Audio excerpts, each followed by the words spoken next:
baru Pak Dirusman antara itu Pak Muka, Bendahara, Bu Ilin, ada Bu Nitis, ada Pak Sairin, siapa lagi yang saya ini menjadi pengurus, Pak Ismakin sebagai penasihat, Pak Nazir Abdullah dan Pak Nur Agus Salim.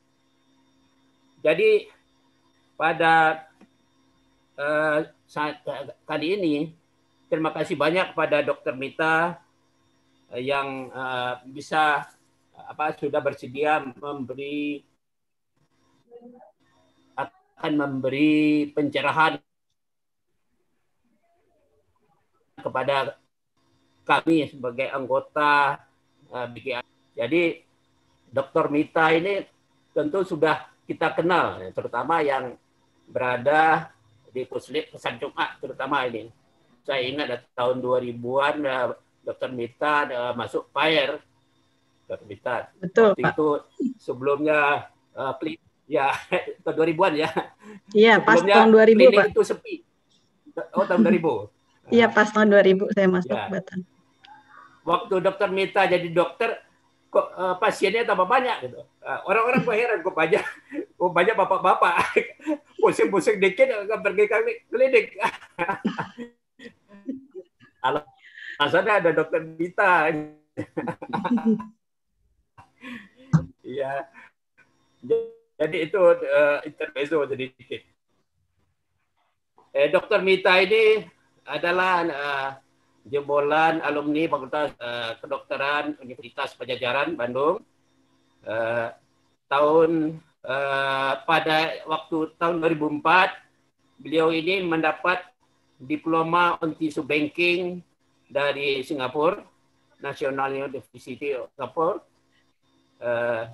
Tahun 2006 Dr. Mita pindah ke Biro SDMO atau kantor pusat, dan saat itu berkesempatan menambah ilmunya untuk mendalami spesialisasi dengan spesialis patologi anatomik ya. Ya, patologi anatomik, Pak. Di anatomi di Fakultas Kedokteran RI. Tahun 17 ke Min, patologi ini anatomi. gambar saya kok jadi gelap. 2017 balik ke R, jadi kepala Iya, tapi gelap. Jumat. Juga menjadi Bang Jani. Jadi Batak. Ini ada yang punya lagi. Kanker Indonesia. Jadi itu sedikit perkenalan untuk kepada Dr. Mita, kepada yang mungkin lupa atau belum.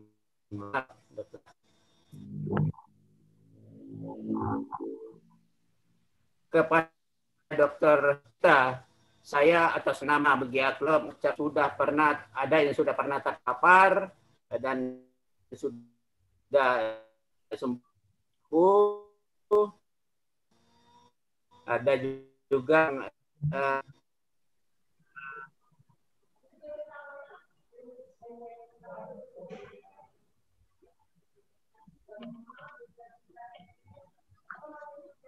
Suaranya hilang, Pak Mas.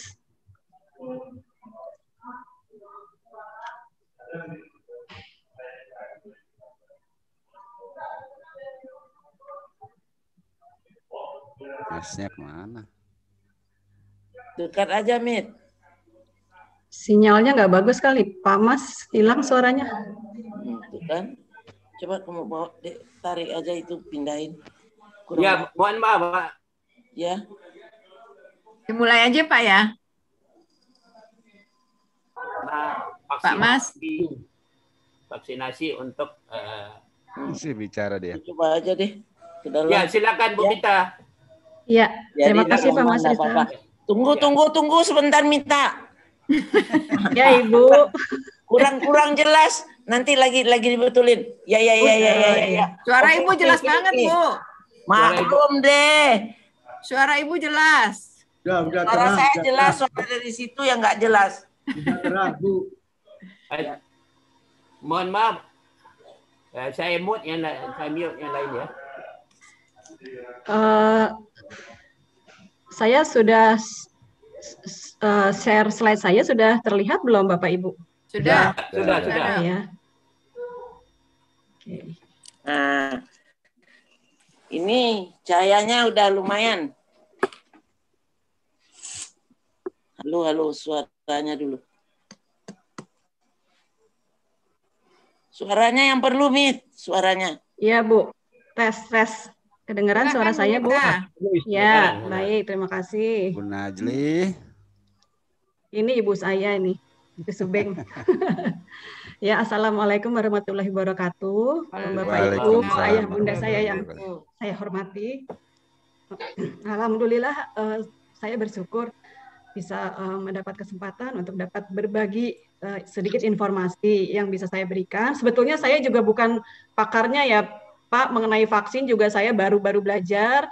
Ini karena dalam waktu 10 hari terakhir, kita di Batan diberi informasi dari Kemenkes bahwa pada tahap kedua ini akan diadakan vaksinasi untuk sasarannya adalah ASN. Yang mana penyelenggaranya apabila di instansi kementerian atau lembaga itu memiliki klinik, maka diserahkan kepada instansi yang bersangkutan. Jadi ya dalam setahun ini mengenai COVID ini juga karena memang penyakitnya baru, ya saya juga baru belajar juga, jadi kita sama-sama belajar ya Bapak Ibu. Oke. Ya, kita awali dengan COVID-19.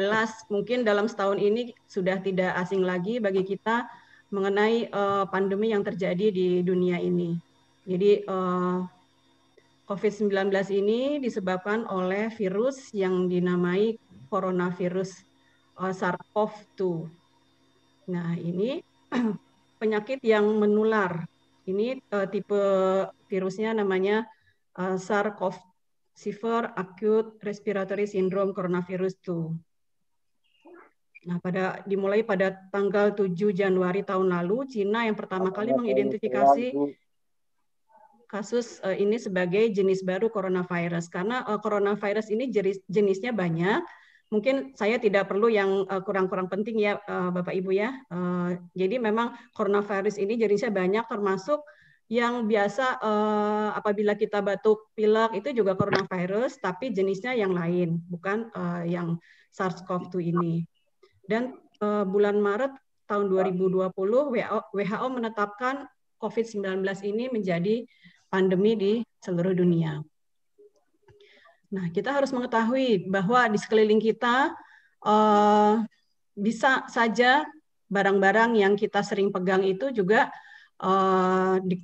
terpapar oleh coronavirus. Ini ada data bahwa coronavirus ini bisa bertahan selama 72 jam pada permukaan plastik dan stainless steel. Kemudian 4 jam pada tembaga dan pada kardus bisa lebih lama lagi yaitu sampai 24 jam. Nah, coronavirus ini dia sensitif terhadap ultraviolet dan panas. Dan dapat dinonaktifkan dengan pelarut lemak seperti ether, etanol, dan desinfektan yang mengandung klorin. Jadi karena kita tahu sifat-sifat dari coronavirus ini, maka tentunya kita juga dapat melakukan kebiasaan-kebiasaan baru sekarang ini, yaitu sering melakukan desinfeksi pada permukaan-permukaan di mana mungkin bisa terpapar oleh virus ini seperti di meja, kemudian di gagang telepon, pegangan pintu, dan lain-lain. Nah, sekarang kalau ditanya kapan pandemi berakhir, sebetulnya tidak ada satupun yang bisa menjawab kapan pandemi berakhir. Karena ini banyak sekali faktor yang terlibat. Dari mulai bagaimana cara mendeteksi dari virus ini, kemudian apabila seseorang sudah terkena, bagaimana terapinya, kemudian sekarang juga mulai dengan penemuan vaksin, dan baru-baru ini juga ada data mengenai mutasi virus, tapi alhamdulillah belum ada data di Indonesia. Dan yang terpenting adalah bagaimana perilaku kita sehingga dapat melakukan pencegahan penyebaran dari virus COVID ini. Nah, ini tentunya hal-hal yang harus kita kerjakan tidak bisa sendiri, tapi harus bersama-sama dalam waktu yang bersamaan. Nah, ini data yang tanggal 27 kemarin saya dapat, bahwa sekarang yang terkonfirmasi adalah mungkin hari ini sudah lebih, sekitar 1,4 juta. Nah, untuk data vaksinasi, total sasaran yang divaksinasi itu adalah 70% dari populasi penduduk Indonesia, yaitu sekitar 180 juta. Dan sudah dilaksanakan vaksinasi pertama untuk tenaga kesehatan, dan saat ini sudah mulai dilaksanakan vaksinasi tahap kedua. Saya tadi sampai jam 12:30 baru aja juga tadi pagi mendadak ada panggilan ikut rapat dengan Kemenkes bahwa di instansi dan lembaga ini harus selesai sebelum tanggal 15 Maret vaksinasinya. Jadi memang pekerjaan yang cukup berat bagi kita untuk bisa melaksanakan sekaligus. Oke, ini adalah distribusi usia. Nah, apabila kita melihat data ini, maka yang terbanyak yang terkena adalah usia 55 sampai 64 tahun. Kemudian usia 45 sampai 54 tahun. Ya, mungkin ini yang masih banyak beraktivitas di luar. Namun apabila kita melihat data angka kematian, maka kita melihat bahwa angka kematian tertinggi itu berada di usia lebih dari 65 tahun.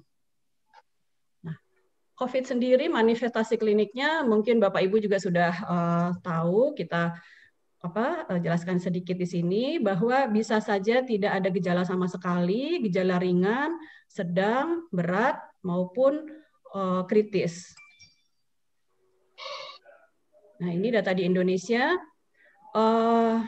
Penyakit komorbid pada kasus yang meninggal. Ini terbanyak adalah penyakit pasien dengan penyakit komorbid hipertensi.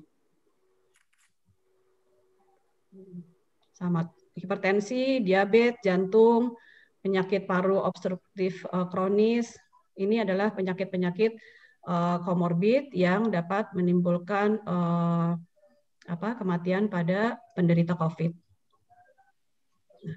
Apabila kita membicarakan suatu penyakit yang disebabkan oleh mikroorganisme pada manusia, maka kita harus selalu ingat pada segitiga ini, karena ini berkaitan antara agent, host, dan lingkungannya. Agentnya tentunya SARS-CoV-2 ini, kemudian hostnya adalah manusia, dan lingkungannya. Di mana yang saling berkaitan. Apabila hostnya lemah, agentnya virulensinya kuat, maka dia akan memperburuk keadaan. Demikian pula lingkungan. Apabila lingkungannya kita berada di lingkungan yang kumuh, tentu akan lebih memperberat kondisi. Nah, ini adalah gambaran dari si virus itu sendiri. Dia mempunyai spike, kemudian mempunyai envelope, dan ini adalah NRA-nya. Nah, bagaimana dia dapat bereplikasi di tubuh manusia ini? Karena di seluruh tubuh kita itu ada namanya reseptor S2. Dia terutama berada di, lebih banyak si reseptornya itu berada di saluran pencernaan, saluran pernafasan. Tapi ada juga di saluran cerna dan di organ-organ lain.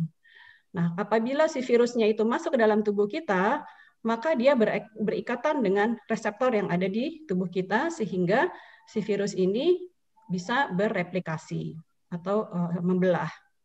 Nah, virus ini mempunyai sifat dia hidup di makhluk hidup. Jadi kalau dia di benda mati, ya tadi ada batas-batas, dia tidak akan dia hidup selama-lamanya dan tidak bisa bereplikasi. Nah, ini gejala klinis. Bisa dimulai dengan demam, sakit kepala, ini sangat bervariasi ya. Jadi setiap orang juga bisa berbeda-beda apa yang dikeluhkannya. Biasanya sih keluhannya seperti flu biasa. Kemudian yang khas nih ada hilangnya pembau atau anosmia, tidak bisa mencium bau. Kemudian nyeri tenggorokan, bisa mual muntah, batuk, sampai sesak. Kemudian nyeri-nyeri otot, mudah lelah. Dan sekarang bisa juga diare. Jadi beda-beda apa yang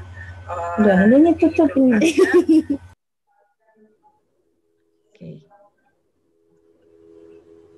Nah, kabar baiknya si COVID ini dia adalah penyakit self-limiting disease, artinya penyakit yang dapat hilang sendiri dengan pertahanan tubuh kita. Nah, apabila pertahanan tubuh kita baik, maka daya tahan tubuh kita atau antibodi yang terbentuk oleh karena masuknya virus itu dapat menetralisir virus ini sehingga semakin berkurang dan akhirnya hilang. Nah, namun tadi karena manifestasi klinisnya itu beragam, tergantung dari virulensi virus, daya tahan tubuh hostnya, maka dikategorikan ringan, sedang, berat sebagai berikut. Jadi kalau ringan itu dia tidak ada bukti hipoksia, kemudian hanya gejala batuk pilek biasa, tidak terlalu spesifik. Kemudian kalau yang sedang, dia mulai ada gejala demam, batuk, dan sesak. Tapi saturasi oksigennya lebih dari 93%. Tidak ada pneumonia berat. Kalau untuk kategori yang berat, ada tanda-tanda klinis pneumonia. Dan biasanya sangat mudah dibuktikan oleh ronsen. Ada tanda-tanda khusus dari ronsen itu yang menandakan bahwa ini adalah pneumonia oleh karena COVID. Ini pernafasannya lebih dari 30 menit, kemudian ada pernafasan yang berat, dan O2-nya kurang dari 93%. Nah, untuk yang kritis, dia masuk ke dalam acute respiratory distress syndrome. Jadi memang ini yang harus memerlukan alat bantu nafas seperti ventilator, dan kemudian bisa juga ada sepsis. Sepsis itu di mana infeksinya ke seluruh tubuh, menyeluruh.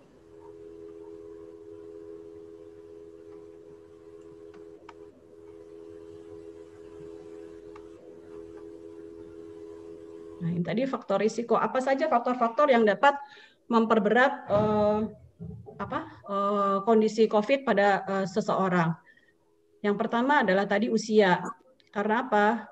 Tentu kita semua tahu bahwa dengan bertambahnya usia, fungsi-fungsi organ itu sudah mengalami degenerasi, sehingga faktor imunitas juga akan berpengaruh. Dia lebih rentan, dan apabila ada virus atau infeksi masuk, tentu dampaknya akan lebih berat. Dan juga apabila usia semakin tinggi, biasanya sudah mulai disertai dengan penyakit komorbid. Penyakit komorbid itu apa saja? Bisa macam-macam, hipertensi, paling sering sih hipertensi, diabetes, penyakit paru obstruktif menahun, dan lain-lain. Kemudian obesitas juga ternyata memperberat untuk terjadinya perburukan pada kondisi COVID ini. Lalu kebiasaan merokok, tapi mudah-mudahan di grup ini nggak ada lagi yang merokok ya Bapak-Bapak ya. Kemudian merokok itu kenapa? Jadi merokok itu dia dapat menurunkan imunitas seluler dari saluran nafas. Nah, kalau tanpa ada infeksi aja sudah ada gangguan. Nah, apalagi kalau ada infeksi, karena tidak ada pertahanan. Jadi pertahanan itu di dalam tubuh itu berlapis-lapis.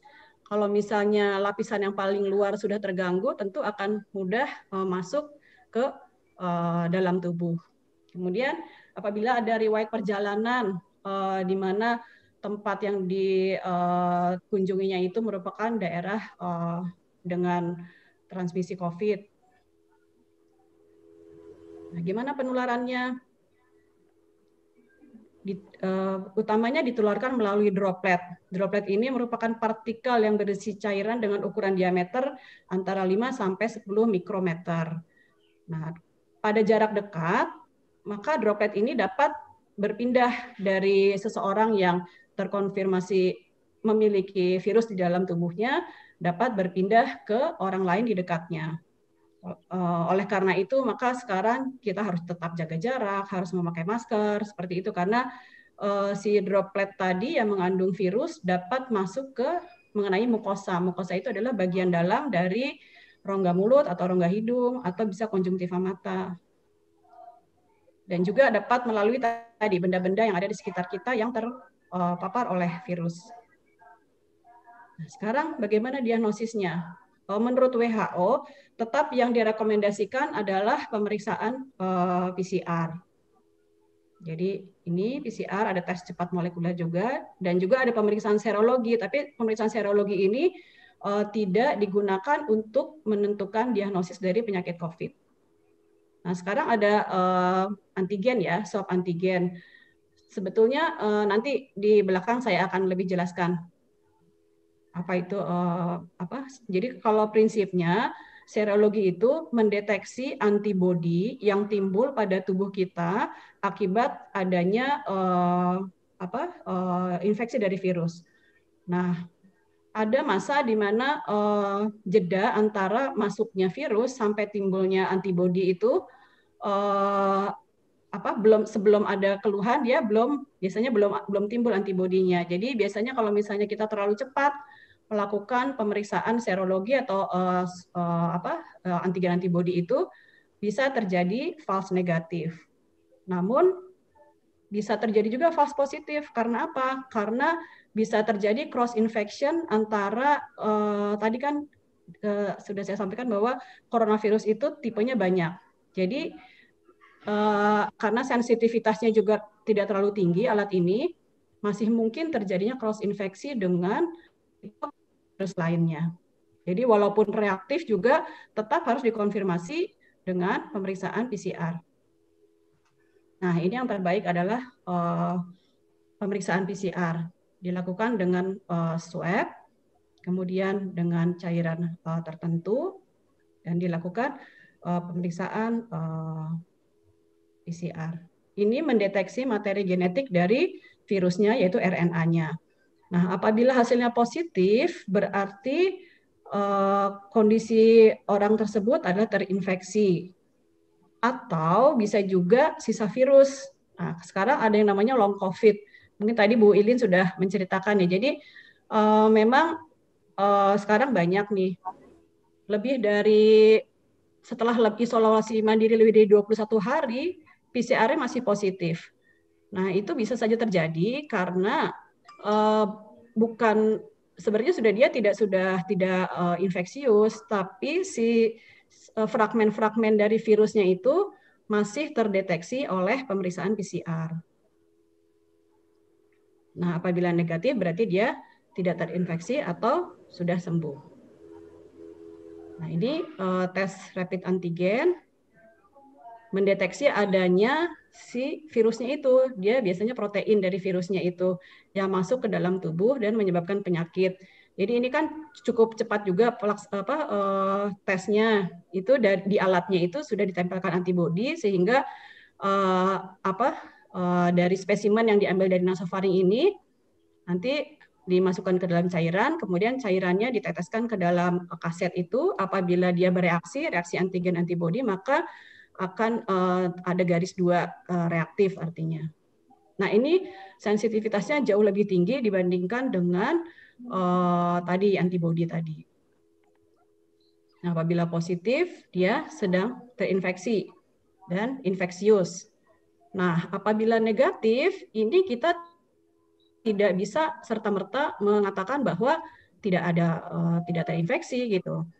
Makanya kebijakan kami di sini di kawasan nuklir Pasar Jumat ini bahwa kalau kita ada beberapa kali ada kasus terkonfirmasi, kemudian kita lakukan tracing dan tracingnya di negatif, tetap kita lakukan karantina karena hasil negatif itu bukan berarti pasti negatif. Bisa saja dia dalam masa inkubasi atau memang viral load-nya yang rendah sehingga tidak terdeteksi oleh alat.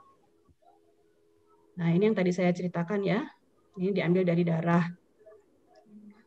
Yang diperiksa itu bisa imunoglobulin M atau imunoglobulin G.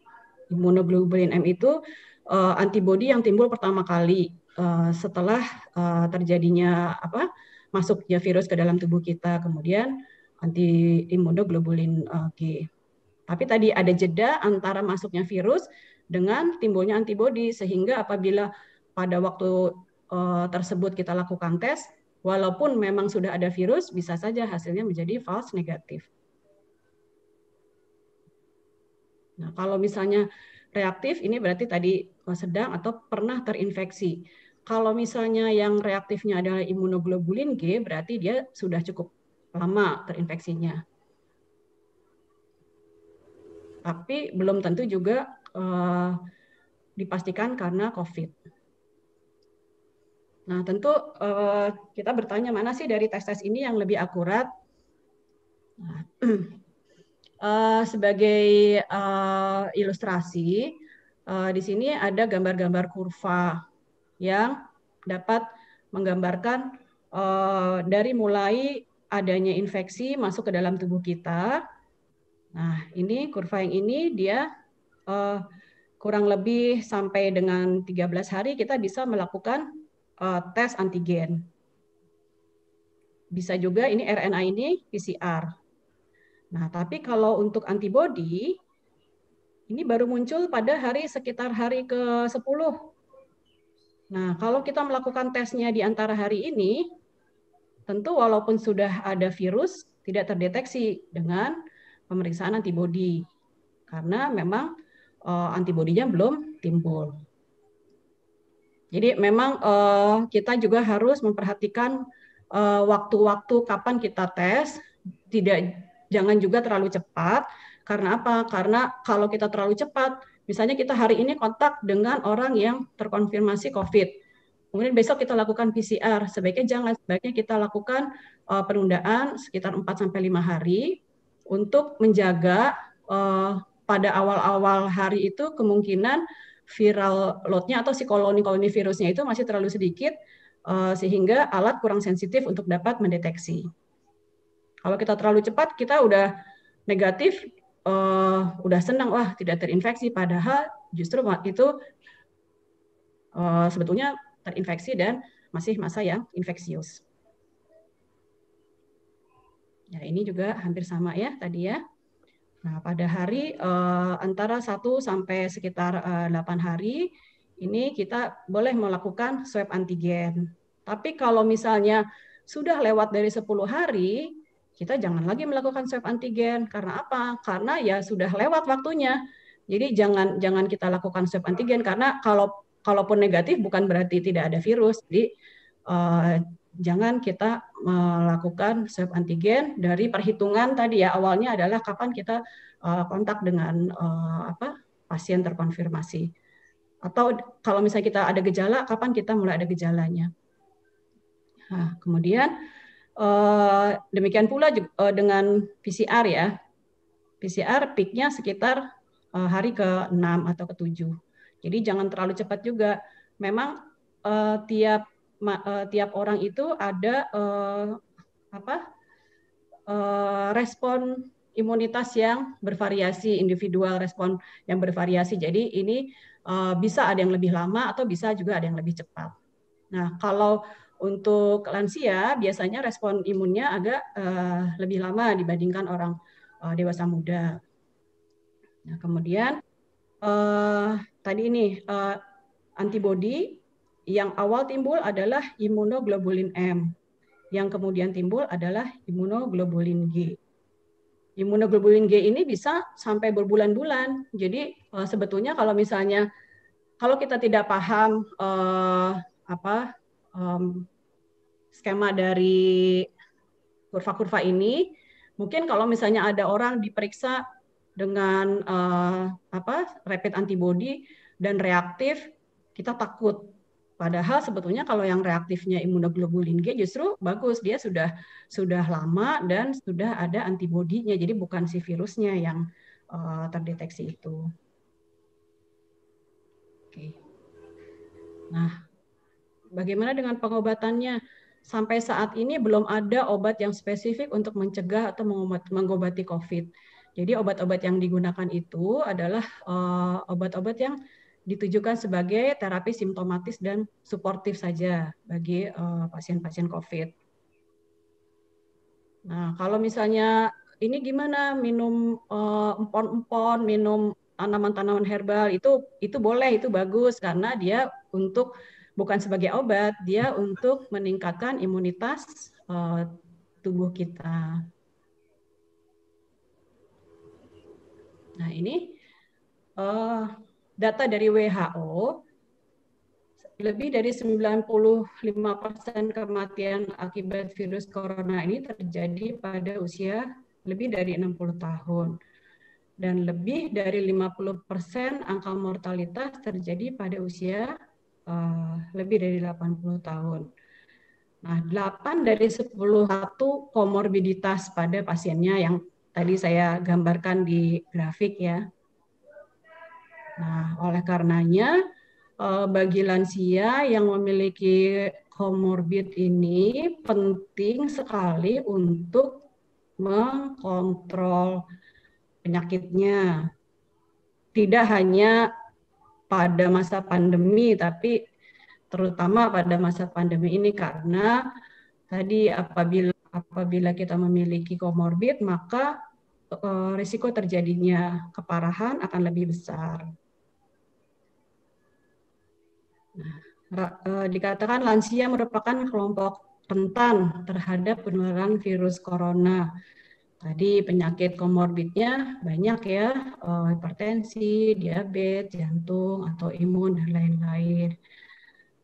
Pada lansia juga sudah terjadi penurunan dan juga yang mempengaruhi tadi gaya hidup yang masih merokok, kemudian kurang olahraga, dan nutrisi yang tidak seimbang. Ini penting sekali karena nutrisi ini dia yang akan membuat daya tahan tubuh kita lebih baik ya. Kalau kita kurang makan sayur, kurang makan buah, tentu vitamin-vitamin yang diperlukan bagi tubuh dengan nutrisi yang dengan gizi seimbang.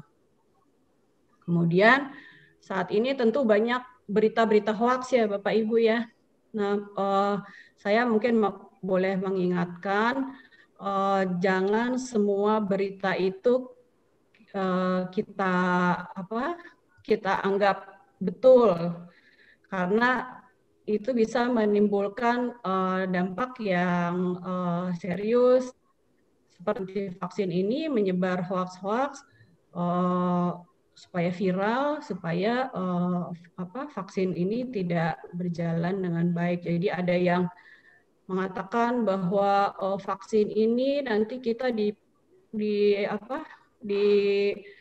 akan terjadi perubahan DNA lah, ada yang menyebabkan bisa dipasang chip lah atau seperti itulah. Jadi hati-hati untuk kita. Nah, kalau kita semakin panik, kita semakin stres dengan lingkungan saat ini, tentu imunitas kita semakin menurun, dan apabila imunitas menurun, tentunya apabila kita terinfeksi dengan COVID dapat menyebabkan komplikasi yang lebih serius. Nah, tentu kalau pencegahannya tidak aneh lagi, cuci tangan, menjaga jarak, menjauhi kerumunan, dan mengurangi mobilisasi. Apabila kita terpaksa berada dalam suatu kerumunan, maka kita usahakan sesingkat mungkin berada di dalam kerumunan itu. Dan yang terakhir adalah vaksin. Nah, vaksin ini juga bukan menyelesaikan semua permasalahan berakhir. Nah, ini saya sampaikan sedikit ada beberapa perubahan istilah dari Kemenkes. Jadi Kemenkes itu menerbitkan buku panduan untuk penanganan COVID ini. Karena dalam setahun ini informasinya itu berubah sangat dinamis. Sampai saat ini sudah revisi berikutnya sekarang sudah revisi kelima dan sudah ada persiapan revisi ke-6. Jadi kalau dulu ada istilah PDP, ODP, sekarang tidak ada lagi, diganti dengan suspek. Kemudian OTG tidak ada lagi, jadi kontak erat. Nah, yang terkonfirmasi ada yang terkonfirmasinya tidak bergejala, ada yang bergejala. Nah, yang terkonfirmasi tidak bergejala ini dia biasanya terjaring pada saat screening. Nah, sebetulnya COVID ini seperti fenomena gunung es. Jadi di luar sana orang dengan terkonfirmasi, sebetulnya dia terkonfirmasi kalau dites. Jadi dengan membawa virus tapi tidak ada gejala itu sangat banyak. Nah, ini padahal infeksius, maka mungkin berhati-hati itu orang yang terinfeksius. Ada juga istilah probable dan discarded.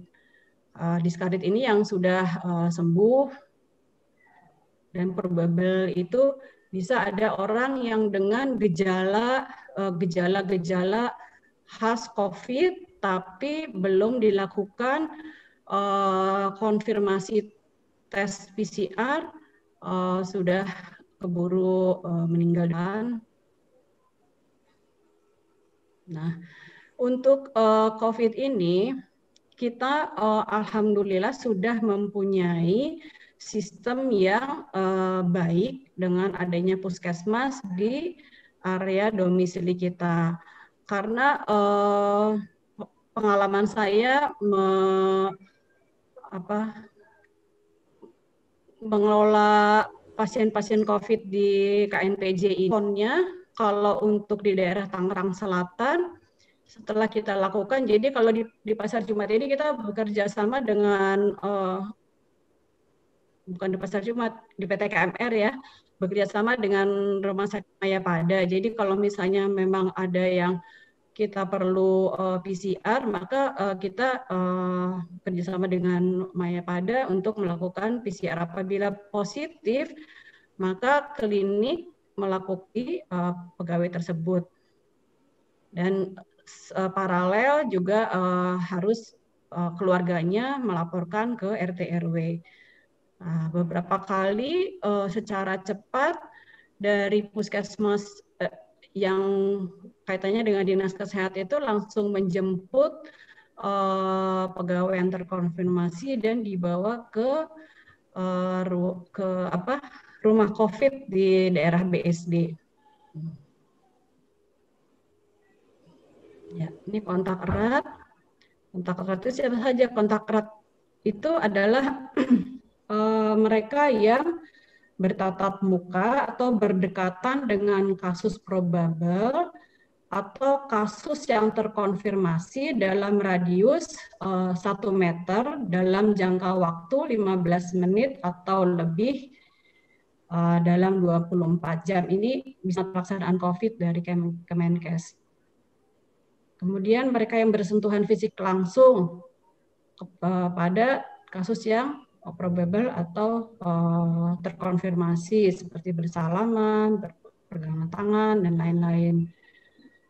Kemudian orang yang memberikan perawatan langsung terhadap kasus probable atau konfirmasi tanpa penggunaan APD yang standar. Jadi COVID, kita merawat pasien, ternyata di kemudian hari misalnya merawat tanpa menggunakan APD, ternyata di kemudian hari pasiennya terkonfirmasi COVID, maka kita yang melakukan perawatan pada keluarga kita itu termasuk kontak erat. Nah, kapan dihitungnya kontak erat? Nah, dari 2 hari sebelum kasus timbul gejala hingga runut, misalnya ada kerabat yang datang ke rumah seperti itu dan kemudian ada berita bahwa terkonfirmasi positif, maka kita bisa hitung kapan kita terhitung dalam kontak erat. dari 2 hari sebelum dan 14 hari setelah tanggal pengambilan spesimen kasus konfirmasi. Kita harus dikarantina selama 14 hari. Jika gejalanya hanya ringan sedang saja, bisa dikarantina di rumah. Tapi apabila sudah memberat, maka harus dilakukan karantina di rumah sakit. Nah, setelah karantina dilakukan selama 14 hari tidak muncul gejala, wajib dilakukan PCR. Kalau di pedoman yang dulu, begitu kita masuk dalam kontak erat itu harus di PCR. Ternyata semakin ke sini agak semakin, jadi tidak semua harus di PCR. Jadi kita yang penting karantina dulu. Nah, sekarang apa bedanya karantina dengan isolasi? Nah, kalau karantina adalah upaya memisahkan individu yang sehat atau belum memiliki gejala COVID, tapi memiliki riwayat kontak dengan pasien terkonfirmasi atau memiliki riwayat bepergian ke wilayah yang sudah terjadi transmisi lokal. Nah, kebijakan di kantor, apabila ada pegawai yang melakukan perjalanan dinas keluar, kemudian isolasi adalah proses mengurangi risiko penularan melalui upaya memisahkan individu yang sakit, baik yang sudah dikonfirmasi laboratorium atau memiliki gejala COVID dengan masyarakat luas. Nah, ini strategi pengendaliannya harus ada sinergis. Jadi antara pemerintah dengan masyarakat itu harus sekarang ya, bukan 3M.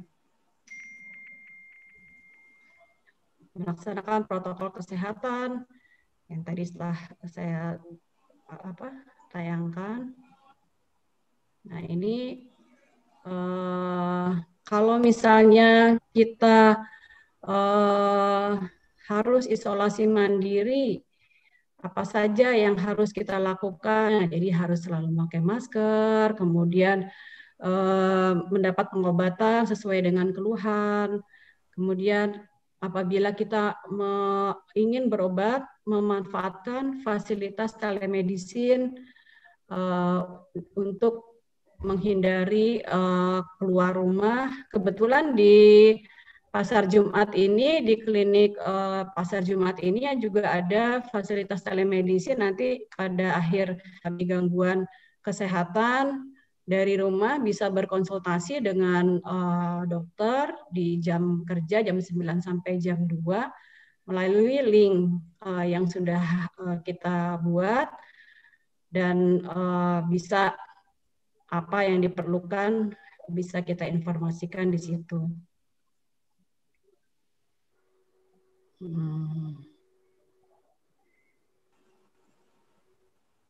Harus tetap melakukan pemantauan kesehatan seperti suhu tubuh harian, kemudian keluhan-keluhan apa yang terjadi itu harus dilaporkan, kemudian makanan juga harus kita perhatikan asupan gizinya, yang penting jangan kurang minum. Kadang-kadang kondisi sekarang cuaca lagi sering hujan.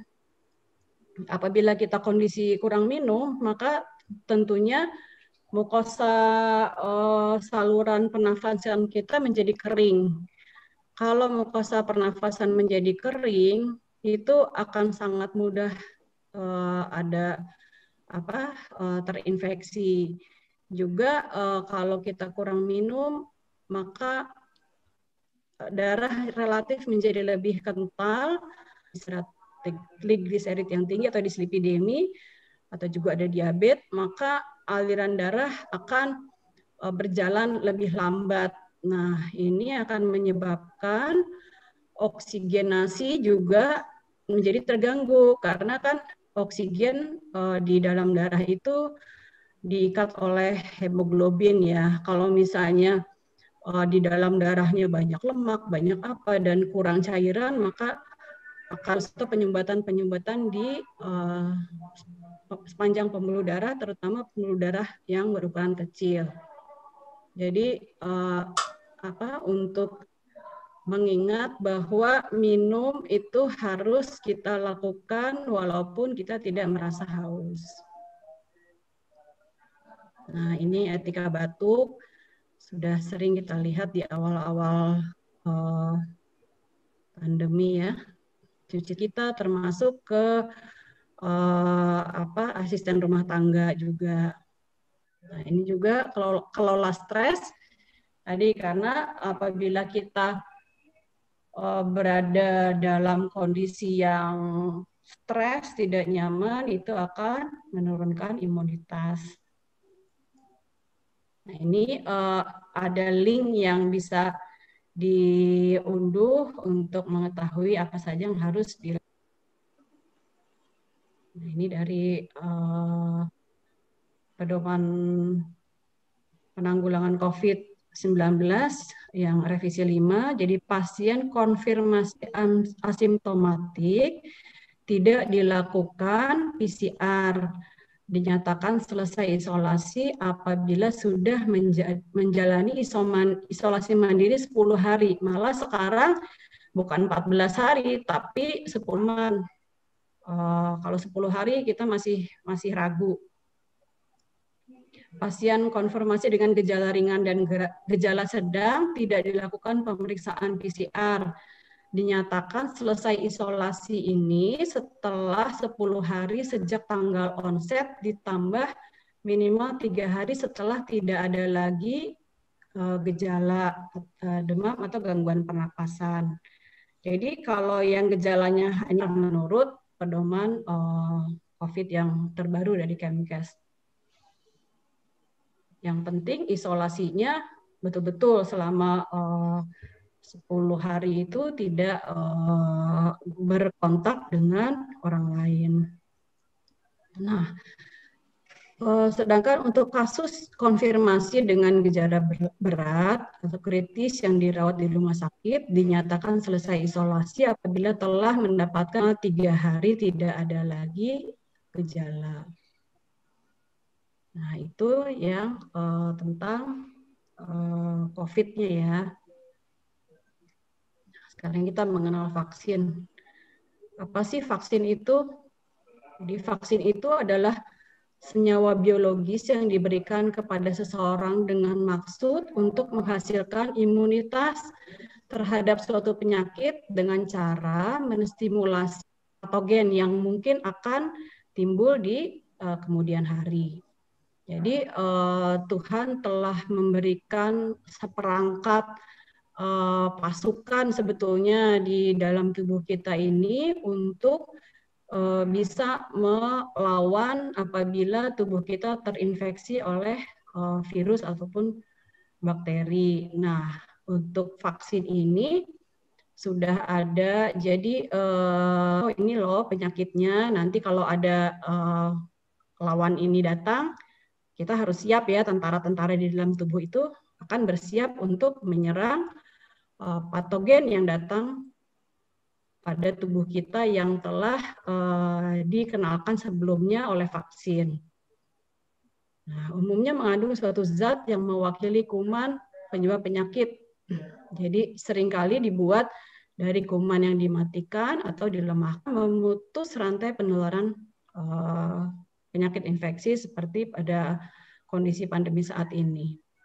Nah, ini skema imunitas di tubuh kita. Jadi imunitas itu ada imunitas alami, ada imunitas alami yang aktif dan pasif. Kalau imunitas alami yang aktif itu diperoleh dari mereka yang sudah terkena, misalnya sudah terkena COVID, maka di dalam tubuhnya sudah akal. Sedangkan untuk yang pasif, dia diturunkan dari ibu kepada anaknya. Kemudian ada lagi jenis imunitas yang didapat. Nah, imunitas yang didapat ini adalah yang kita akan bahas yaitu yang sifatnya aktif dan pasif. Kalau aktif ini ya vaksinasi ini. Kalau yang pasif itu seperti plasma konvalesen.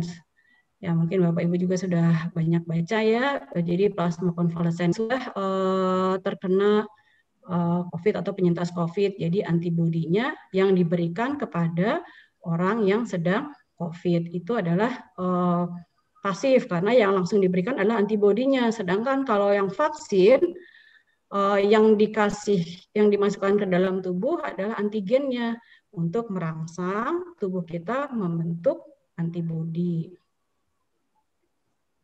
Nah, ini terangannya. Bila ada mikroorganisme masuk ke dalam tubuh kita, maka ada sel yang menangkap si mikroorganisme tersebut. Nah, apabila diaktifasi oleh namanya sel T helper, maka dia akan menjadi sel plasma namanya sel B untuk menghasilkan antibodi yang spesifik terhadap mikroorganisme yang masuk ini. Nah, seperti tadi kita vaksin COVID, maka yang akan timbul adalah antibodi spesifik khusus untuk COVID.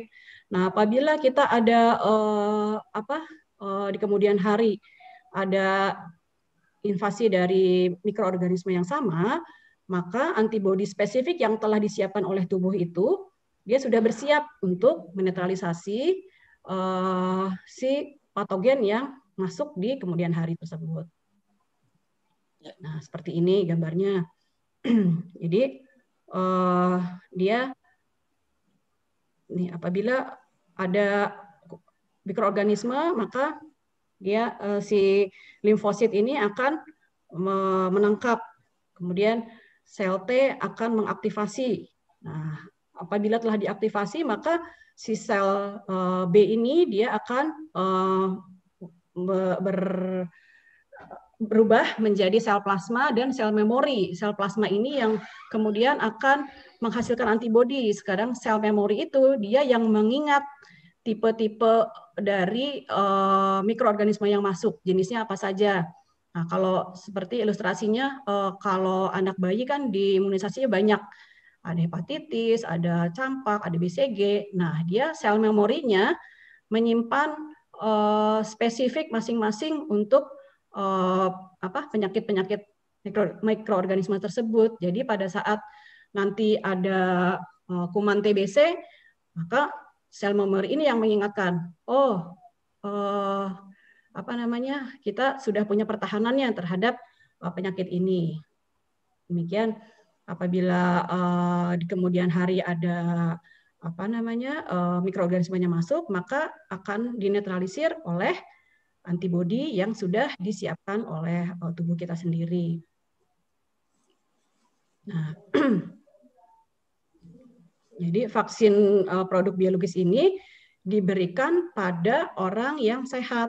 Jadi memang screeningnya tadi harus betul-betul ketat, nggak boleh ada yang demam gitu. Tapi sekarang ini kebetulan saya dari mulai minggu lalu dari hari Rabu sampai hari Jumat ini mengikuti pelatihan vaksinator di Kemenkes yang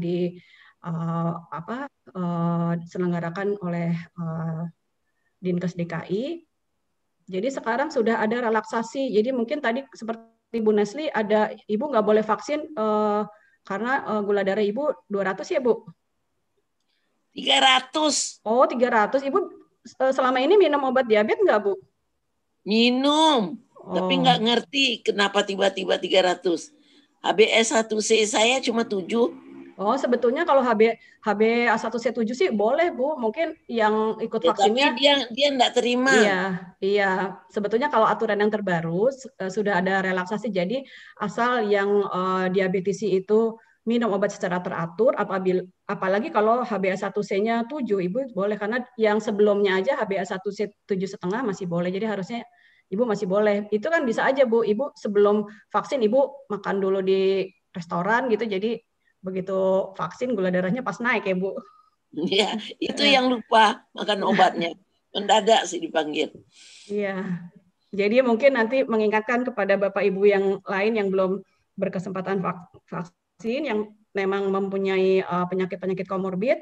Tensi juga gitu. Sekarang kalau dulu tensi di atas 150 nggak boleh, sekarang 180 pun dia masih dibolehkan asal riwayat hipertensinya terkontrol. Jadi minum obat teratur. Karena mungkin saja pada saat mau dilakukan vaksinasi stres, karena kan respon psikologis orang berbeda-beda. Asal teratur dia boleh ikut vaksin. Nah, sekarang jenis-jenis vaksin ini apa saja?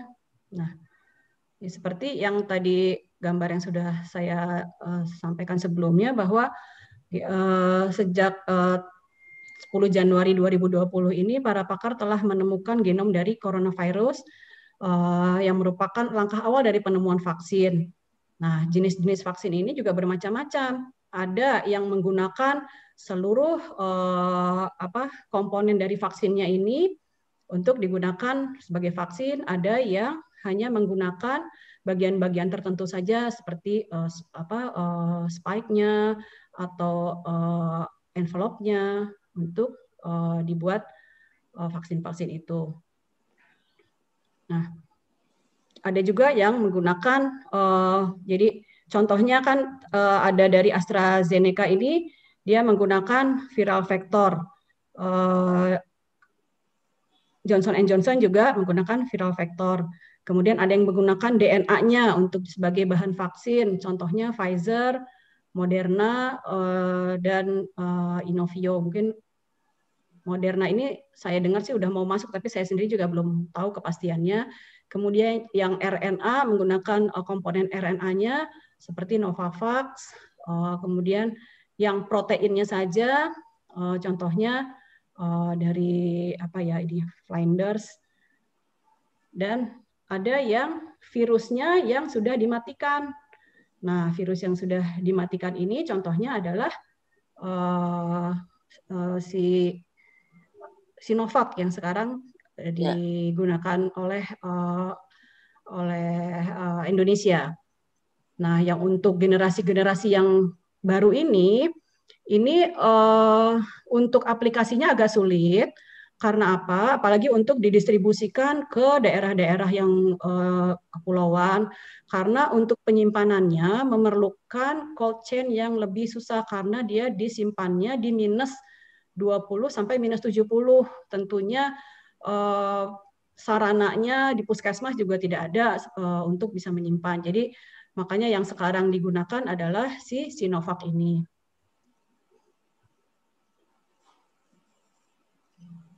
Nah, ini tadi sama saja. Nah, kemudian sekarang ini lembaga-lembaga di Indonesia sudah banyak yang bekerja sama untuk meneliti si vaksin-vaksin ini. Karena apa? Karena memang untuk bisa diedarkan tentunya kan harus mendapat legalisasi dari Badan POM dan juga kehalalan dari UI ya. Nah, yang baru selesai penelitiannya adalah yang Sinovac. Tapi sekarang ini antara lembaga-lembaga ini, Eijkman, LIPI, UI, ITB, UNER, ini sedang melakukan penelitian pengembangan vaksin di Indonesia. Nah, Bio Farma juga sudah mengembangkan vaksin merah putih yang isolat virusnya berasal dari Indonesia. Nah, sebetulnya Bio Farma ini juga pengalamannya sudah cukup dari tahun, mungkin sebelum tahun 90, dia sudah berhasil membuat vaksin hepatitis B yang digunakan secara luas sampai sekarang. Nah, tentunya uji dari vaksin ini bertahap, semuanya fase-fasenya harus dipenuhi. Jadi mungkin dalam setahun ini peneliti-peneliti di luar negeri juga semua pada melakukan penelitian-penelitian uji praklinik maupun uji klinik yang harus dipenuhi sampai bisa diedarkan dan digunakan oleh secara luas oleh masyarakat. Nah, kalau Sinovac ini sudah selesai uji yang di Bandung dan pemerintah juga sudah mendeklar bahwa keamanannya dan kehalalannya sudah memenuhi persyaratan. Nah, sekarang kita masuk ke komposisi vaksin. Nah, apa saja sih yang ada di dalam suatu vaksin itu?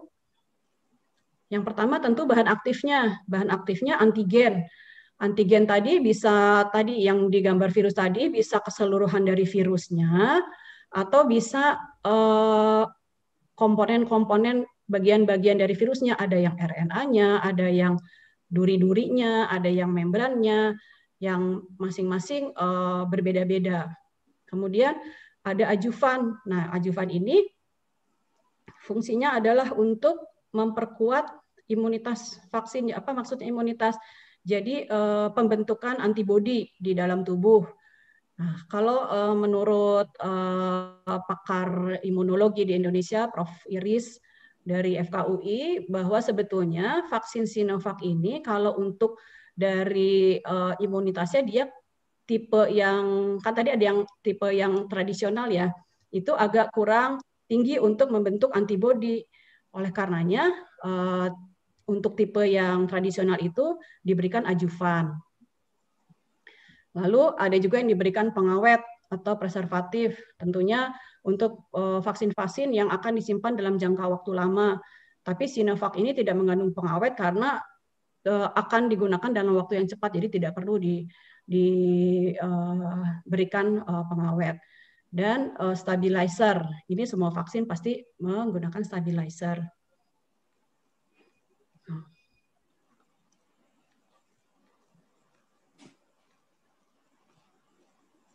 Nah, apabila kita sudah melakukan vaksinasi, tentunya jangan lupa tetap harus melakukan protokol kesehatan secara ketat. Nah, tadi ada imunogenisitas. Tentunya Bapak Ibu juga sudah sering mendengar kata ini ya. Jadi imunogenisitas ini adalah kemampuan vaksin untuk atau antigen untuk memicu respon kekebalan tubuh pada manusia atau hewan. Jadi tadi yang dimasukkan adalah misalnya virus yang telah dilemahkan, nanti akan merangsang tadi sel T, sel B di dalam tubuh kita untuk membentuk antibodi yang spesifik terhadap mikroorganisme yang atau antigen yang masuk. Nah, tadi untuk meningkatkan imunogenisitas, tadi penambahan ajuvan, kemudian meningkatkan dosis. Nah, karena tadi si Sinovac itu kan tipenya memang yang whole virus yang dilemahkan itu, tipenya tidak meningkatkan antibodi maksimal, maka ditambahkan ajuvan dan juga dibuat booster. Nah, untuk orang di antara 18 sampai 59 tahun, maka pemberiannya 14 pemberian yang kedua vaksin kedua itu 14 hari setelah pemberian vaksin pertama. Namun untuk lansia, maka pemberian yang kedua itu 28 hari setelah dilakukan vaksinasi pertama. Autoimun? Ya, Bu. Autoimun kenapa enggak boleh, Mita? Ya, kalau autoimun itu kan dia memang penyakitnya itu kan ada di dalam sistem imun kita, Bu. Jadi ditakutkan sebetulnya sih bukan berbahaya ya, tapi kan belum ada penelitiannya bahwa Sinovac ini dilakukan pada pasien yang jadi ya maksudnya semua itu kan by data ya Bu, jadi mungkin belum bisa dideklar bahwa ini aman untuk yang autoimun. Seperti juga yang kemarin kan lansia belum bisa, sebetulnya bukannya bahaya, tapi karena memang penelitiannya di luar belum selesai sehingga kita belum ada data yang membuat kita yakin bahwa ini aman untuk lansia. Jadi memang semua itu tidak bisa dicoba-coba, tapi harus ada penelitiannya. Kayak seperti sekarang ibu hamil kan belum ada dari POGI, Persatuan Obstetri dan Ginekologi belum membolehkan karena memang belum ada penelitian vaksin ini digunakan untuk ibu hamil. Padahal belum tentu juga berbahaya sih sebetulnya, tapi kan kita tidak mau mengambil resiko. Kemudian ada lagi efikasi dan efektivitas vaksin. Apa ini bedanya? Kalau efikasi vaksin adalah penurunan insiden penyakit pada kelompok yang divaksinasi dibandingkan kelompok yang tidak divaksinasi pada kondisi optimal. Nah, efikasi ini datanya diperoleh dari uji klinik yang kemarin di Bandung dilakukan di Unpad dan Bio Farma itu. Jadi, efikasi kita kan sekitar 63% ya. Nah, itu sudah memenuhi persyaratan dari WHO itu minimal 50%. Jadi, penelitian di kita efikasinya sudah lumayan lebih dari persyaratan yang dikeluarkan oleh WHO. Kemudian efektivitas, apa bedanya dengan efikasi? Kalau efektivitas vaksin adalah kemampuan vaksin dalam mencegah penyakit yang sesuai pada populasi dunia nyata. Jadi ya sekarang ini kita kan sedang vaksin. Nah, nanti dievaluasi gimana efektivitasnya pada kenyataannya gitu. Kalau efikasi pada fase uji klinik. Ya. Ya. Nah, ini yang data dari Turki, Sinovac 91,2%, kemudian Brazil 50,4%, kita 65,3%. Ya, kenapa berbeda-beda? Karena ya memang karakteristik subjeknya juga berbeda, epidemiologinya juga berbeda, maka tentu hasilnya juga tidak bisa persis sama. Yang penting sudah melewati batas yang dipersyaratkan oleh WHO. Nah, kemudian siapa saja yang divaksin? Nah, pemerintah menyusun prioritas, skala prioritas untuk vaksinasi ini. Karena apa? Karena pertama jumlah vaksin yang datang juga bertahap dan jumlahnya tidak sekaligus banyak. Yang kedua memang disesuaikan dengan kebutuhan. Tentu yang pertama menjadi prioritas di seluruh dunia pun juga sama adalah petugas kesehatan. Nah, yang kedua ini sekarang periode kedua ini pemerintah menetapkan lansia sebagai sasaran vaksinasi. Karena apa? Karena tadi lansia merupakan kelompok usia yang rentan terhadap terkena infeksi, dan apabila terkena, risiko terjadinya keparahan juga lebih tinggi dibandingkan dengan kelompok usia muda. Oleh karenanya, semua lansia saat ini akan didata oleh melalui sistemnya Puskesmas. Jadi dari wilayah Dinas Kesehatan melalui Puskesmas akan mendata lansia, dan seharusnya semua lansia memperoleh jatah vaksinasi, dan apabila ada yang belum mendapatkan sekarang tentunya di masing-masing wilayah domisili kita ada Satgas COVID, jadi bisa juga dilaporkan oleh Satgas itu untuk melakukan pendataan lansia, kemudian dilaporkan ke puskesmasnya untuk melaporkan nomor induk kependudukannya, karena semua vaksin ini dilakukan dengan sistem informasi satu pintu, jadi namanya PICARE. Jadi semua logistik dari vaksin itu juga terdata semua oleh sistem informasi itu. Ada sasarannya juga semua terdata dari sistem informasi itu. Apabila data kita, nomor induk kependudukan kita sudah dilaporkan ke PICARE, maka nanti ada SMS blast biasanya. Jadi kita mendapat SMS, kemudian nanti ada pilihan-pilihannya. Misalnya kita lokasinya tinggal di Lebak Bulus, misalnya bisa pilih di Puskesmas Lebak Bulus atau di Puskesmas Cilandak atau apa, nanti kita bisa, kalau pengalaman saya kemarin seperti itu. Jadi ada pilihan-pilihan di mana yang lebih dekat dengan tempat tinggal kita. Nah, kemudian penderita dengan komorbid terkontrol, ini juga kebanyakan tentu juga lansia juga.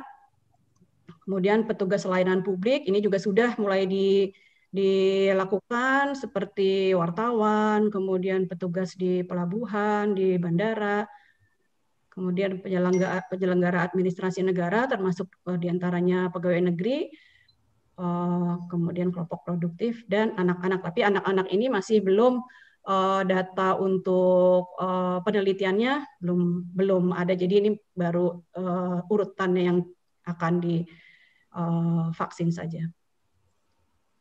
Terus vaksin apa yang akan dipakai? Nah, sekarang ini kita sebaiknya tidak memilih-milih mau vaksin A, mau vaksin B.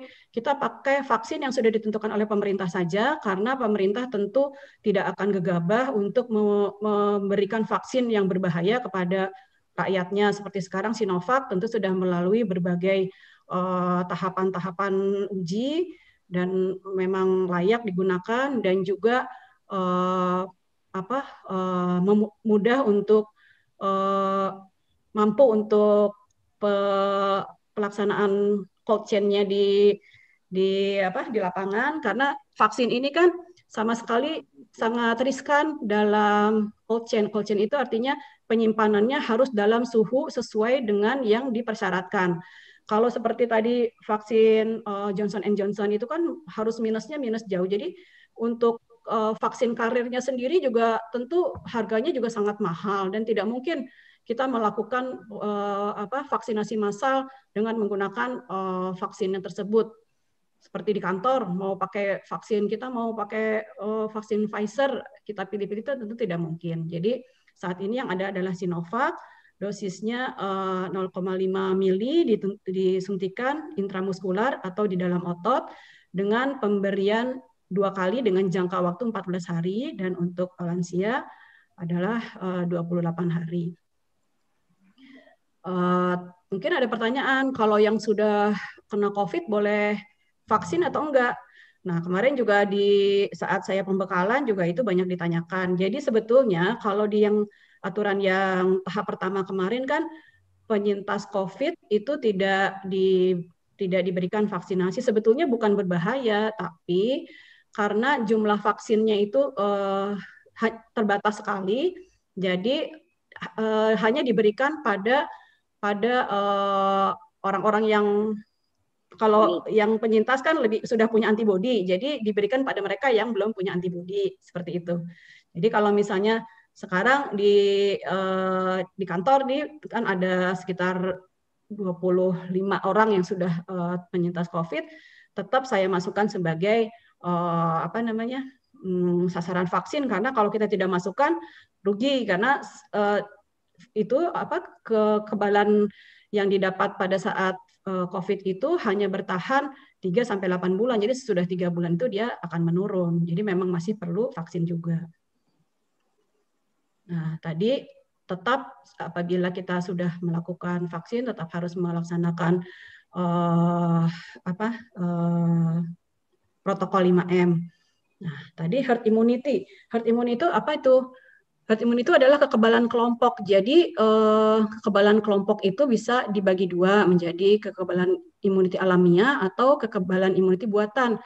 Kalau kekebalan imuniti alamiah itu apabila sekelompok orang sudah kena COVID semua, tentunya dengan kena COVID banyak yang sudah kebal. Tapi tentu saja kita harus ingat bahwa ada kelompok-kelompok yang rentan terhadap terjadinya perburukan atau kematian seperti kelompok lansia. Makanya herd immunity alamiah itu risiko kematiannya tinggi. Nah, sekarang yang sedang kita lakukan oleh pemerintah itu adalah herd immunity buatan, menggunakan vaksinasi. Jadi kekebalan minimal 70% dari penduduk Indonesia itu harus divaksin. Jadi sekitar 180 juta orang harus divaksin, dan tentunya kematian risiko kematiannya juga rendah. Kira-kira gambarannya seperti ini. Nah, ini sekarang kondisi kita di Indonesia ini belum mencapai peak, jadi masih di sini. Nah, kalau misalnya itu sudah turun, mungkin kondisi sudah lebih baik. Nah, apabila nanti sudah dicapai lebih dari 70% orang vaksinasi, maka dia akan melandai. Kalau baru 40%, dia akan seperti ini. Nah, sekarang kondisi di Indonesia itu belum mencapai puncaknya. Jadi masih memerlukan waktu cukup lama. Nah, dengan adanya data yang juga mungkin Bapak Ibu juga dengar bahwa sekarang sudah ada mutasi virus di Inggris, kita berlomba-lomba sebelum mutasi itu masuk ke Indonesia dan menyebar lagi sehingga membuat vaksinasi itu menjadi tidak efektif.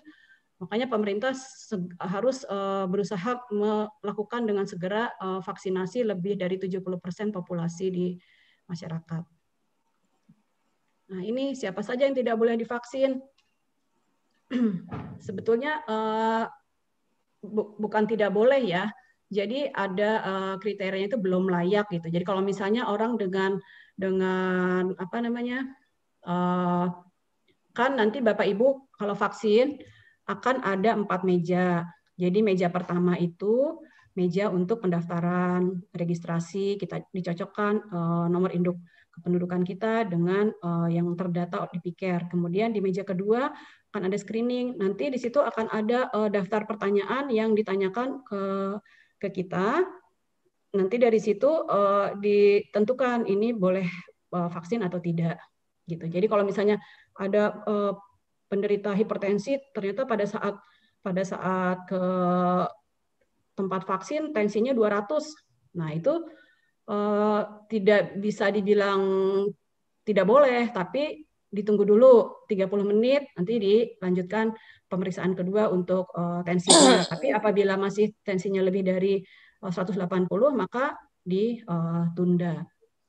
Kemudian orang dengan riwayat reaksi alergi berupa anafilaksis. Anafilaksis itu reaksi alergi yang sangat hebat sehingga dapat menyebabkan risiko kematian. Kemudian penyakit autoimun, kemudian apabila ada infeksi akut, demam tinggi juga tidak diberikan. Kemudian kanker darah dan kanker lainnya yang sedang melakukan terapi. Nah, tapi untuk penderita kanker yang sudah melewati masa terapinya, itu boleh mengikuti vaksin, tapi diminta surat pendukung dari dokter yang merawatnya. Kemudian mereka yang mendapat obat-obat imunosupresan, kemudian sitostatik ini untuk obat-obat kanker ya, itu juga tidak dilakukan vaksinasi. Karena apa? Karena kan obat sitostatik itu dia akan merangsang mendepres, dia kan menyerang si kankernya. Nah, nanti percuma diberikan juga tidak akan efektif pembentukan antibodinya.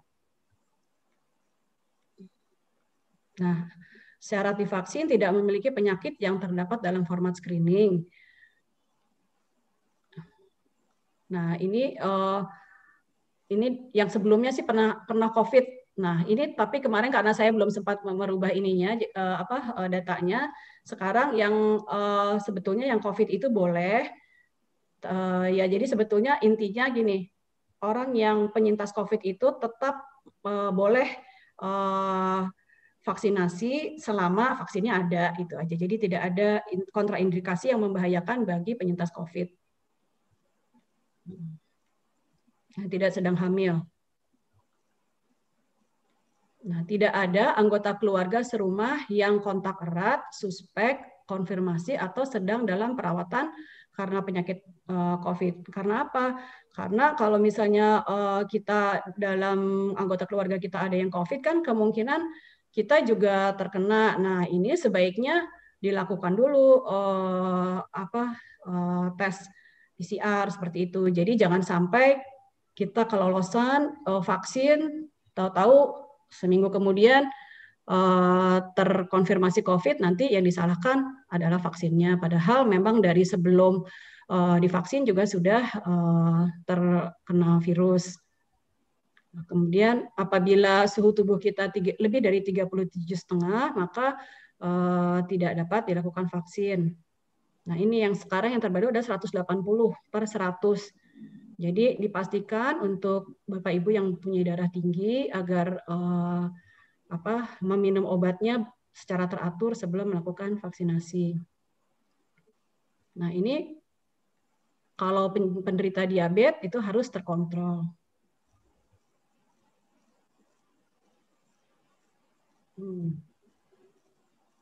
Nah, jika memiliki penyakit paru itu harus sampai kondisinya membaik. Nah, kalau penyakit TBC dalam pengobatan dapat diberikan vaksinasi minimal setelah 2 minggu mendapat obat anti tuberkulosis. Nah, ini mungkin nanti bisa dibaca sendiri penyakit-penyakit yang boleh dan tidak boleh melakukan vaksinasi. Apa efek sampingnya? Nah, sebetulnya tidak ada satupun vaksin yang 100% aman. Nah, seperti juga vaksin, seperti kalau kita mau pergi umroh atau pergi haji, kan divaksin meningitis atau divaksin apa sama saja. Ada resiko di lokasi tempat suntiknya kemerahan, bengkak, nyeri, agak meriang-meriang. Nah, ada yang sakit kepala juga, tapi bisa minum obat-obat simptomatik seperti paracetamol, itu dalam 1-2 hari hilang. Nah, setelah divaksinasi, kemudian badan agak sedikit meriang, ada juga yang mengeluh ngantuk dalam 2 hari pertama, itu wajar, itu karena ada tanda-tandanya respon imun di dalam tubuh itu bekerja merespons vaksin itu. Jadi sebaiknya kalau kita sudah vaksinasi ya jangan pergi-pergi kemana-mana, kita di rumah aja. Apabila memang keluhannya agak mengganggu, kita minum obat yang sesuai dengan keluhannya. Nah, ini tadi suntikan pertama, ini adalah suntikan pengenalan. Nah, ini 12 hari pertama sudah timbul respon antibodi yang pertama itu belum terlalu tinggi, oleh karenanya diperlukan booster.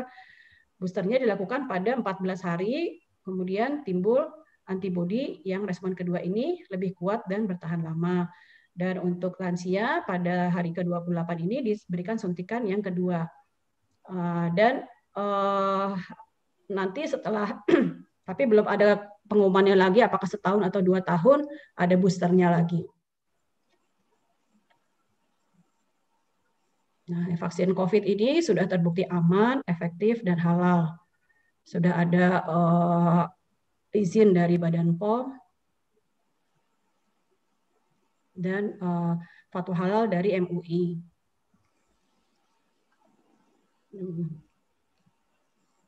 Nah, ini yang penting juga, kejadian ikutan pasca imunisasi.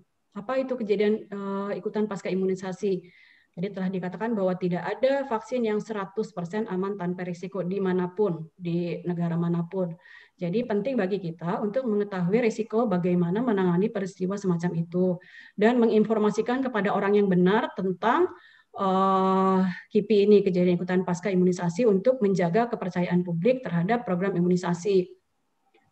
Jadi untuk penanggulangan KIPI ini, dia pemerintah juga sudah menyiapkan perangkatnya untuk penanggulangannya. Jadi apabila setelah vaksinasi itu ada risiko yang sampai membahayakan peserta vaksin dan harus dirawat, maka akan didanai oleh pemerintah.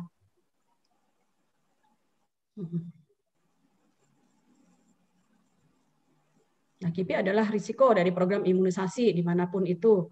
Pelaksanaan imunisasi yang baik akan mengurangi KIPI, diperlukan pengetahuan imunisasi yang mendalam, penanganan KIPI yang baik akan menunjang terlaksananya program imunisasi.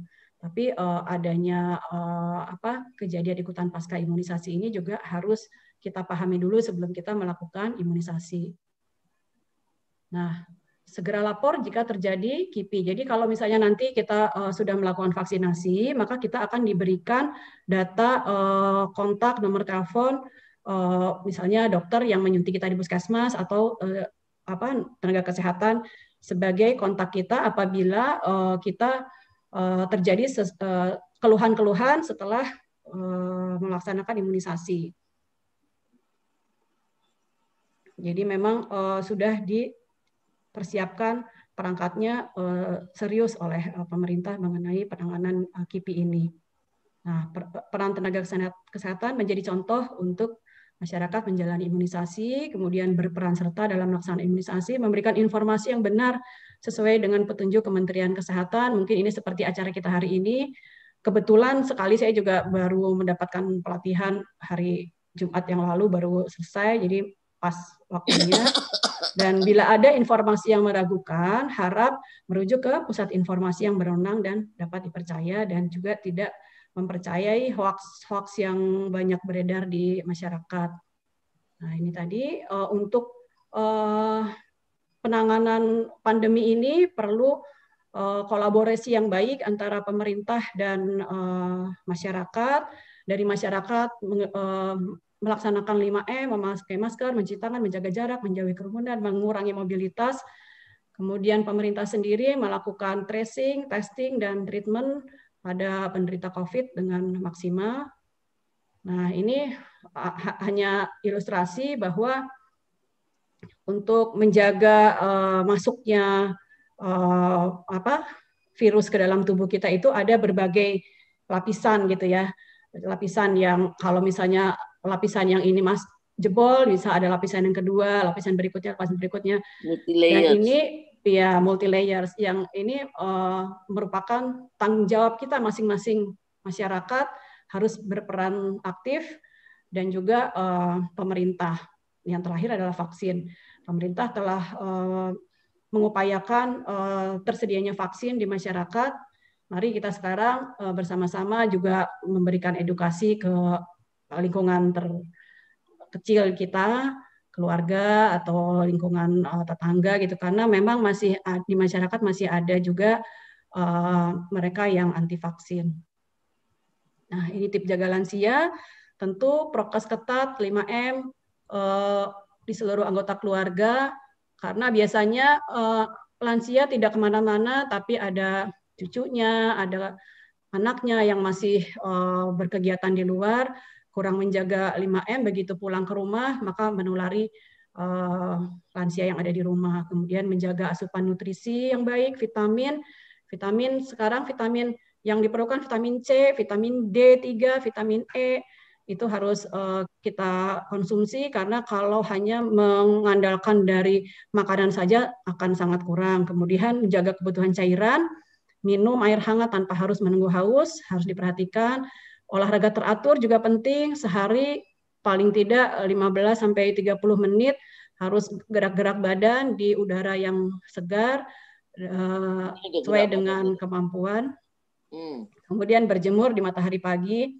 Istirahat yang cukup juga penting, karena apa? Karena tadi yang berperan di dalam imunitas itu adalah namanya sel-sel T dan sel B, itu sel-sel imun kita, sel darah putih kita itu mengalami penggandaan itu pada saat kita beristirahat. Jadi sangat perlu untuk memperhatikan istirahat yang cukup dan kontrol teratur kesehatan, mengendalikan komorbid, menjaga kebersihan tubuh dan lingkungan, menghindari stres, senantiasa positive thinking itu juga penting, karena kalau tidak di badan kita bisa menurunkan imunitas juga.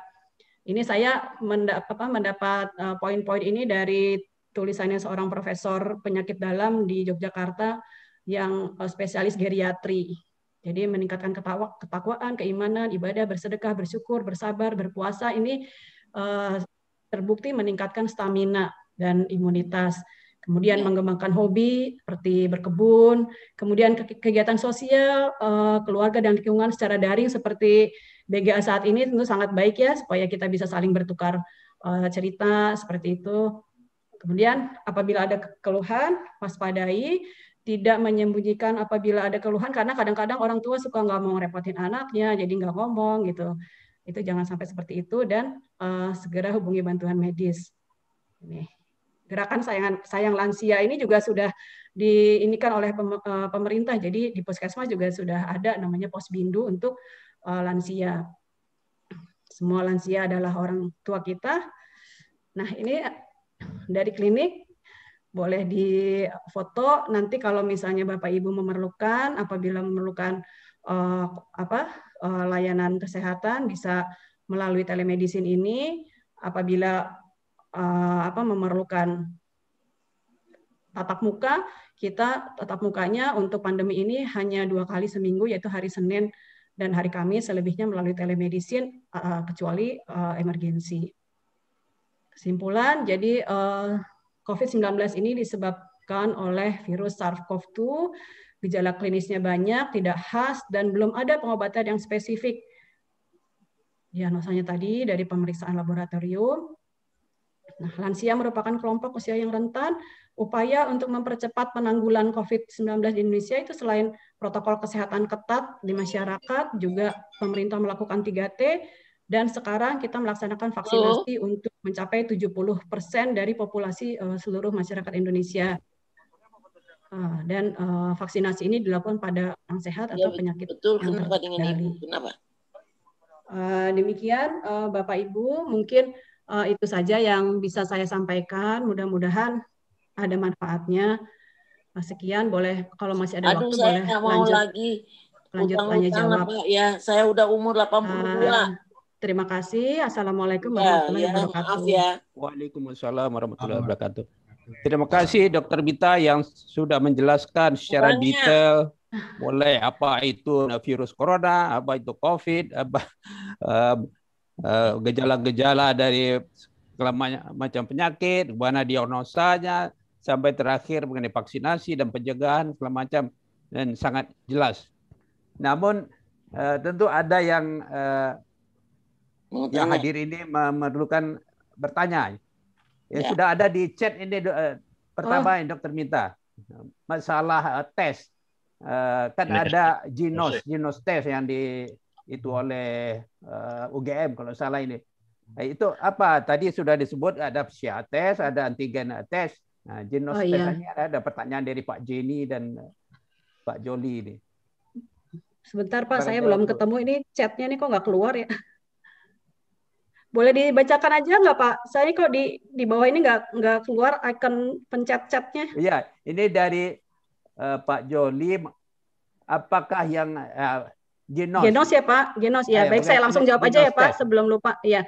Jadi saya sendiri juga untuk Genos itu belum yang terlalu detail tahu, tapi saya dari artikel-artikel yang saya baca bahwa Genos itu dia mendeteksi udara dari yang dikeluarkan oleh mulut kita yang bisa mendeteksi apakah itu mengandung virus atau tidak. Nah, sebetulnya itu ada istilahnya.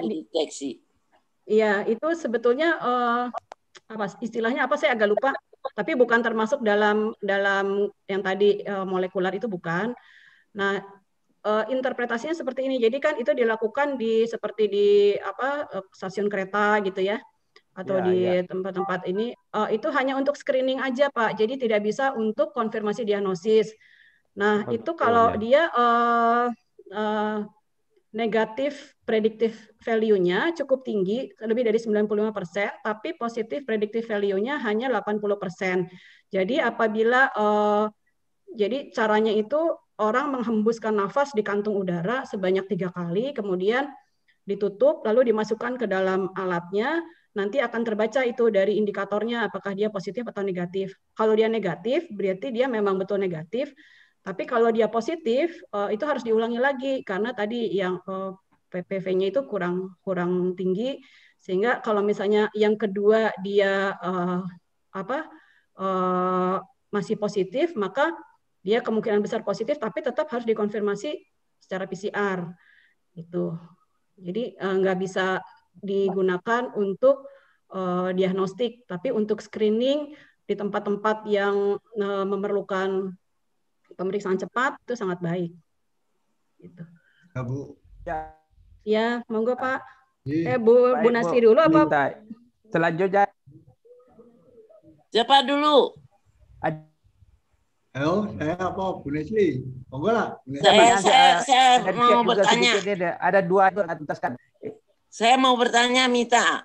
Iya, Bu. Maaf, Pak Ismail, saya dulu ya. Saya lebih tua dari Pak Ismail. Ada alasannya. Saya 82 lebih, Pak Ismail belum sekian.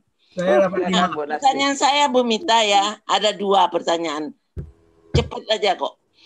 Pertama, ada vaksin yang mRNA dan ada vaksin yang karena virus. Lalu tadi melalui TV saya dengar ada vaksin yang hanya sekali suntik dan ada vaksin yang 2 kali suntik. Nah sebetulnya untuk kita lansia ini kan betul bagusnya yang sekali suntik. Sekali suntik adalah antri bertahun-tahun, berhari-hari, berjam-jam, lalu mesti 2 kali suntik datang lagi. Itu pertanyaan pertama. What is the difference between mRNA dengan virus. Lalu yang kedua pertanyaan saya, ini sedikit ke tissue bank yang Pak Bu Mita ya. Kita kan mengerti bahwa ada convergence di tissue bank, yaitu kalau virus itu mengkontaminasi darah, dia akan langsung mengkontaminasi organ dan kan langsung ke mengkontaminasi tisu. Iya. Pertanyaan saya, apakah menurut Bu Mita kita perlu men-screen COVID ini untuk mengambil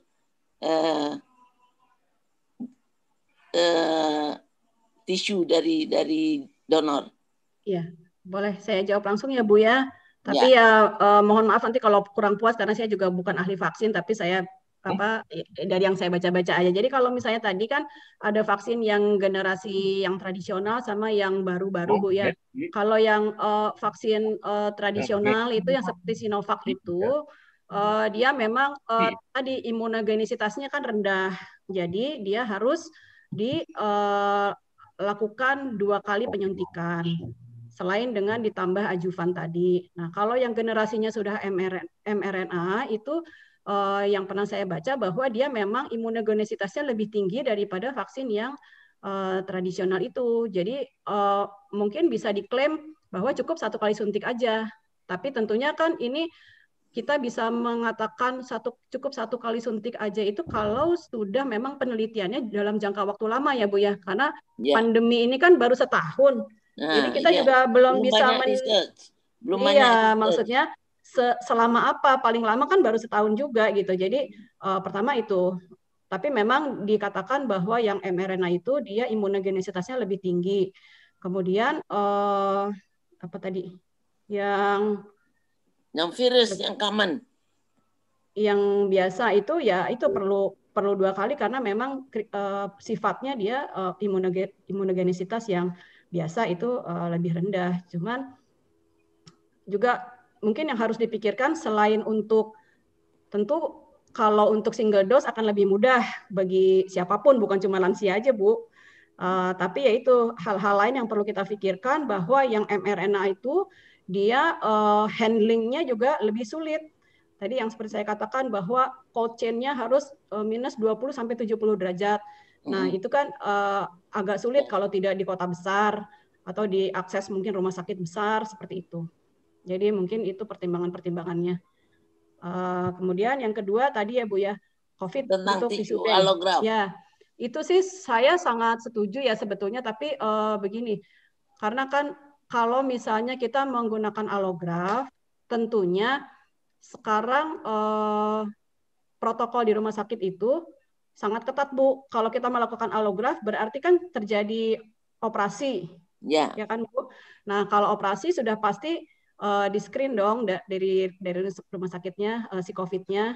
Jadi kita lihat bisa dari data itu. Jadi kita kalau misalnya kita melakukan kerjasama apa di rumah sakit siaga atau apa, tentu kita juga minta data screening dari rumah sakit. Jadi tidak usah kita sendiri yang melakukan screening dari si pasiennya itu. Tapi saya setuju bahwa untuk sekarang perlu dilakukan screening, Bu. Karena itu juga untuk keamanan teman-teman yang bekerja di tissue bank juga perlu. Kalau misalnya memang tidak di-screen kan sangat mudah takut terkontaminasi. Mungkin itu Bu Nesli. Ya. Saya boleh tanya, saya Ardi. Halo, boleh tanya saya?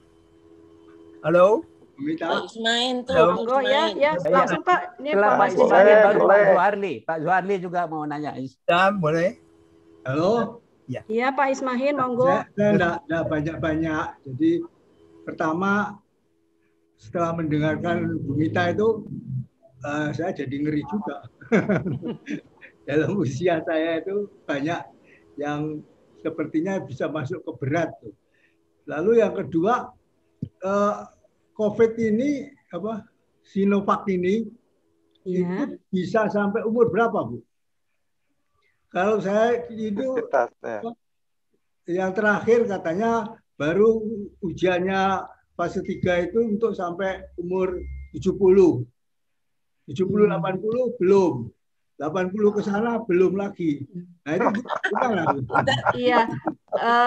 Outsider. Iya. Ini apakah hoak atau gimana tuh? Iya. Mohon maaf Pak Ismail, izin saya jawab. Kalau yang saya peroleh dari kemarin saya pelatihan selama 3 hari, itu usia di atas 60 tidak ada batasnya Pak, boleh semuanya gitu. Jadi aman, tapi ya tadi dengan term and condition yang sudah disebutkan tadi, untuk komorbidnya harus terkontrol. Dengan tadi dari list tadi harus dia lolos screening itu, tapi tidak ada batasan umur sampai 70 atau 80 gitu Pak. Jadi boleh dari 60 tahun ke atas, jadi sudah aman untuk melakukan vaksinasi dengan catatan-catatan yang tadi itu. Itu apa yang perlu